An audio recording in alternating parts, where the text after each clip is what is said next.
Alrighty, we are live. Yes, thank you. I always like to chat a little bit at the beginning until we get people showing up here live. And today I'm going to answer Michelle Meyer's question out of the Facebook group. And she said, I already have a domain for my nutrition business. Is it okay to have a page on my current domain dedicated to the farm sales and farm marketing, or do I need a totally separate domain? And she also did some follow-up questions. Could I touch on farm sales accounting and how I actually make the sale? Obviously, for milk shares, there's a contract, but things like chicken and beef, do you make the sale online or in person? So those, oh yay, Chrissy Jensen's here. Hi, Chrissy. So those are the questions for today. Oh, Hayden says my screen is making glare on my glasses. So anyway, those are the questions I'm going to answer, and I'll go over those again in a second. I wanted to say, though, we've got some really great posts going on in the Facebook group with some farm-related questions, like how do you handle calves on the dairy, and some other raw milk topics especially. We're going to put all those topics and groups of questions in one place on our Facebook page so that you can go back and reference them by topic, for instance, raw milk questions or otherwise. So stay tuned and keep poking around because we're really trying to make this page a great resource. So anyway, should I get started, you think? It's 10:02 our time, 1 o'clock their time. And I don't know if Michelle will be joining us live or not, but she'll watch this afterwards. So my main, as always, all the questions on here that people ask, they aren't easy answers. They're very in-depth. But Michelle's main question is, she already has a website for her nutrition business, so can she just have, is it okay to have a page on her nutrition business website for her farm sales and marketing, or does she need two separate domains? So the quick answer is, I'll give it very quick and then I'll explain more, is at first, if you're just starting out with your farm marketing, it is okay to have a page on there. But as you go long term, if you want to build up the farm marketing business, eventually you will need your own domain. So if money is not a struggle at the beginning, it would be easier to separate them from the beginning and have two separate pages. But if you're just kind of getting your feet wet and you don't want to blow a bunch of money, if you don't know if you're going to continue with it, it's okay to do that. And here's why you need two separate things. These are, and this is a good question for farmers because often farmers have several different businesses they are focused on. We are multi-passionate people typically when we're farmers. And so you might have, and I don't mean just the products, you may sell raw milk and chicken and beef and eggs and vegetables and, you know, those sorts of things. Those are all kind of similar. But then if you have separate maybe business to business parts of your farm, I'm just going to adjust the screen a little bit, where maybe you're a raw milk dairy and you also sell cows for other raw milk farmers to milk. Well, those are two separate audiences. Those are your raw milk customers, and then those are farmers that you're trying to sell to. So when you have two different audiences, you need two different websites. Usually. Now, I went for a lot of years with one website and different focuses, but eventually we sorted it out, and it does cost more money, and it does take more time. So your website, Michelle, your nutrition website, really needs to be focused on your ideal customer. And when you determine who your perfect customer for your nutrition business is, that's who your website needs to be talking to. So as you learn about that, especially in our next course we have coming out, we spend a lot of time on there. You learn who your ideal customer is. You will change your verbiage on your website to appeal to her, where, you know, instead of just being all about you and what you do, it'll appeal to her. Now, then you have your farm business, and if those are not the same people, then that's where you really need two different websites. If your nutrition ideal customer that's going to come to you for nutrition consulting is the exact same ideal customer that will be buying your farm products, which are eggs, and I think you do milk too, then totally integrate the two. We had this exact experience on our farm. A lot of people come to us for health reasons. So Shampooey Creamery is all about raw milk and pastured meat products and eggs and all that. And we also, my daughter with her master's in holistic nutrition does some nutrition counseling too, in addition to, the stuff she does for me here in the office. She's building her own practice. Well, at first we were combining that on the Shampooey Creamery site. We had a page just for nutrition information. But what that does is it dilutes the information when you're trying to market your farm. Or in your case, it will, if you're trying to market your farm and your nutrition business, you're going to dilute your sales in both businesses and both will suffer. So it was just probably, 6 months ago where I told Hayden, we need to have two completely different websites focused on our, your ideal customer for your nutrition consulting business and our ideal customer for Shampooey Creamery. Once we separated that out, both of them have become much more flourishing and profitable, and they interact with us a lot more, lots more emails, lots more comments, because now with Shampooey Creamery, I'm focused just on the farm products.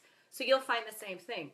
However, on Shampooey Creamery, I have one page that is titled For Farmers, because we have a lot of farmers around the world that come to our website to check out what we're doing. So this one page says For Farmers, and on there is a link to 3 Cow Marketing, because farmers, they already have a farm, they don't need our products, but that will get them over to 3 Cow Marketing, where they find all this information we're talking about here. But on 3 Cow Marketing, there is no link back to Shampooey Creamery, because I assume if you're on 3 Cow Marketing, it's because you're a farmer. You're not looking for, the products we sell. You've got your own. So I don't link back, because everything on your website is very valuable real estate. It better serve a purpose, and it better be making you money. If not, get it off your website. There's no reason for it to be there if it's not making you money, because it's diluting the information on there that is making you money. So that's all the more reason to start out with 2 separate websites.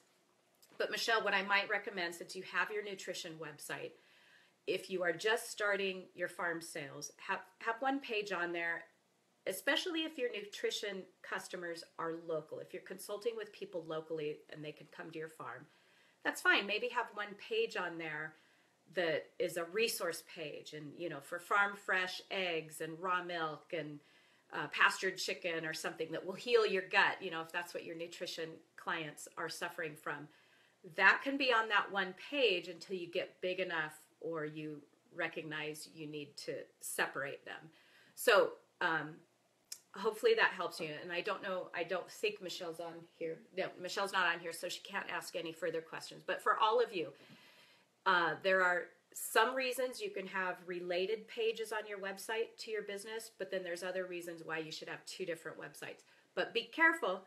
Don't get too many websites going. I don't want you to have a raw milk website and a grass-fed beef website. There's no reason to have 2 different websites for that. But if you have 2 completely different industries, or within the same industry, but one is business to customer and the other is business to business, that's B2B or B2C, then you're going to have 2 different customer bases, and you really need 2 different websites, because those websites need to speak to different people. The language on those websites will be entirely different.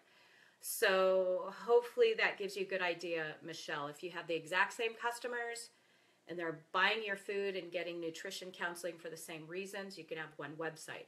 But if it's different people, then you'll eventually need a different domain name. Chrissy says, it's loud in my house. I'll bet it's loud in your house, Chrissy. That's a house full, so I'm not sure if you address this, but do you include prices on your website? Personally, I do not, and that is a very personal choice. Number one, it gives me the flexibility to change the price at a moment's notice without having to go to my computer and remember to change it on my website. And because on a farm, sometimes our prices change seasonally depending on demand. For instance, we're trying to clear out last season's pork because our fresh hogs are coming in and all the pork is 20% off. Well, a certain amount of pork is 20% off. The new bacon is not. So we only have prices in the farm store. The other thing is I am at a point now, I wasn't, at first I was more price conscious, but now our customer base are people who are more focused on quality of food first and price second. So I don't want a bunch of price shoppers on my website looking up, oh, her beef is $7.50 a pound for hamburger, and this other farm is $7.25 a pound, therefore I'm going over there. I don't want those kind of people.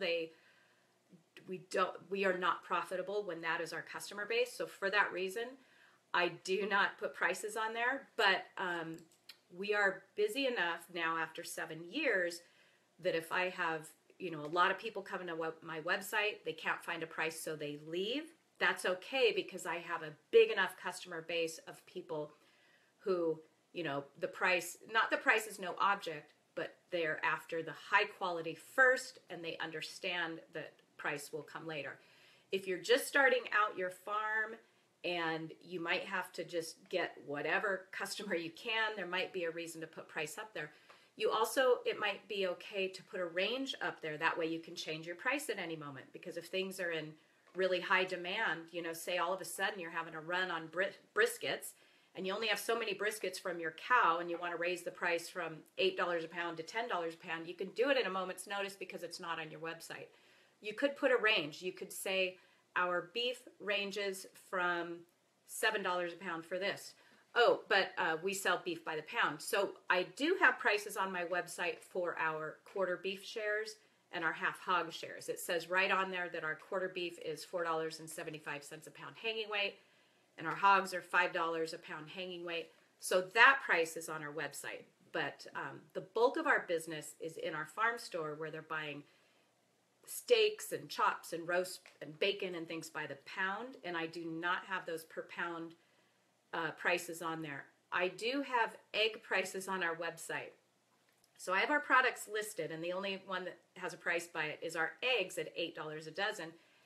And that's just because we always run out of eggs, and there's no reason for me to discount the price. And a lot of people want to run out and buy just eggs, but they're thinking they're going to be $3 or $4 a dozen, and then they show up at our farm store and they're embarrassed that they're $8 a dozen. And I said, you know, to myself, eggs are not a problem to sell, so I'm going to put the price up there anyway. That also kind of gives people a feel for our farm of, oh my gosh, $8 a dozen, I'm not going there, that's fine. Or $8 a dozen, that's totally reasonable for farm fresh eggs. So it attracts a certain kind of customer. So I know that's a very long answer to your question, but the price really kind of matters on where you are in your building your customer base and where you are in your farm, you know, sales and how long you've been farming. Okay, so Chrissy got upset for 45 seconds because a local Facebook friend, let me watch, is starting a herd share co-op at half my buy-in fee and $2 less per gallon, but they aren't producing the same kind of milk as me. So, Chrissy, yes, I get up, I let those things affect me too for like a minute. I get all, and then just remember, Chrissy, Hayden's laughing at me because it does still affect me. There is no competition when you have deep relationships with your customers. They are not going to leave you for $2 less a gallon. The ones that do are not your people. They are not your tribe. So keep working. You know, I keep referring to my course that's 2 weeks away, and I think this time it is. We're going to start our webinars for it next week, or the sign-ups for that. We go way deep in there on how to build relationships through email with your customers, and this thing won't happen. So we sell out of all our product, and still when I see a Facebook friend saying, we're selling beef at, you know, half the cost that we are, half the cost of our local farms, and I know they're referring to me, I get furious for a minute, and then I just remember, those are not your people. You want to build relationships with people who appreciate what you do, and also, like you said, they appreciate that you are producing a higher quality milk. You know, our milk is more expensive than the person up the street, but we are not making more money on our milk. Our margins are still the same because we have more outputs. We move our cows to fresh grass every day, and we move irrigation pipe. No one else is moving a mile of irrigation pipe every day and paying employees to do that. So our milk, it shows up in the nutritional value of the milk, and there's more cost inputs, so it's more expensive, and there's a whole bunch of people who appreciate that, and the people who don't and are bargain shoppers, they can go to the neighbor. So you've got to hang in there till you can get to that point, and it might be a year or 2 or 5, but you will get there where you have that tribe of people who support you in your prices and the price you need to charge to be successful. Okay, so Ferna lost the picture. It's probably, hang on there, I'm just listen in, but the picture's there on my end. Tell her to exit out and log. Hayden she's on the computer, the picture is still good. So just exit out of the video and come back in and you should get the picture just fine. And the other part of her question was, my computer went off, could I address Michelle's question? Farm sales, accounting, and how you actually make the sale. Okay, how I make the sale, Michelle, is we have a farm store. Online or in person? Online or okay, we have a farm store, and we sell 100% out of our store on our property, and that started because raw milk in Oregon has to be picked up on the farm. So I couldn't, and we were started as solely a raw milk dairy, so I could not go to any farmers markets. So I already had a huge base of people traveling out to the farm to get their milk. So as we added products over the years, eggs and chicken and beef and pork, there has never been a need for me to go to any market. So all our sales are done in person in our store. However, my number one marketing tool is my website and my email relationship, the relationships I build with my customers through email and through my email marketing service provider, and everything I talk about in all my blog posts and on my, on the website and everything I send out to you guys. 100% of my marketing is on my website. All the sales are done in person, but I'm not selling product on my website. I'm not selling, there are farms out there who are 100% internet business where you order your beef, your packages of, hamburger and chicken and all that, and it's shipped to you. We do no shipping, so we don't do any of that. Now, I do use my website as a tool to take deposits for the things they pick up in the farm store. So when we just sold out on our Thanksgiving turkeys, there is a page on our website, turkeys, there's a PayPal tab right there. You click on it, it brings up a $40 invoice. You pay that reservation fee. We get record, they get confirmation. They never have to come to the farm until they pick up their fresh turkey, but they've reserved their turkey. So in that sense, we don't do online sales, but we use our website to take deposits on quarter beef, half hog, so they can pay deposits for anything that they will pick up at the farm later, even our fresh chickens. If they want them fresh, they pay a deposit online, they pick it up on the day that we have fresh chickens. But I don't sell anything online. They can't place an order online. They can't order 2 jars of raw milk and a dozen eggs and beef and then pick it up at the farm store or the market. I don't need to do it that way. And I don't, if you have an in-person store or you're going to a farmer's market, you shouldn't have to do that either. I suppose that could be part of someone's business model, but it's just not part of our business model. So, and Michelle, I don't know your situation if you're selling off the farm. Also, if I know that if I get people out to our farm store to meet me and one of our wonderful ladies who work there, they will become customers for life because that's one of my superpowers, I think. I had that little superpower post on our Facebook page here last week, and if you missed it, go back and look at it. What is your superpower? What are you really good at that others could benefit from? Well, I think my daughter, too, is really good at making people feel welcome as soon as they meet us and like we're trustworthy. And so we take total advantage of that in a good way, not manipulative, in our farm store. And my employees are the same way. So I know that if someone's even questioning price in their mind, by the time they meet us in person, they'll be like, wow, I have to buy from these people. I trust them. They're experts. They know what they're talking about. I don't care if their product is $1 or $2 more per pound or twice as much more in some cases. So I always think it's great to build that in-person relationship if you can meet them at a farmer's market. Because I know the moment someone meets us, they're going to be a customer. So we try to take advantage of that.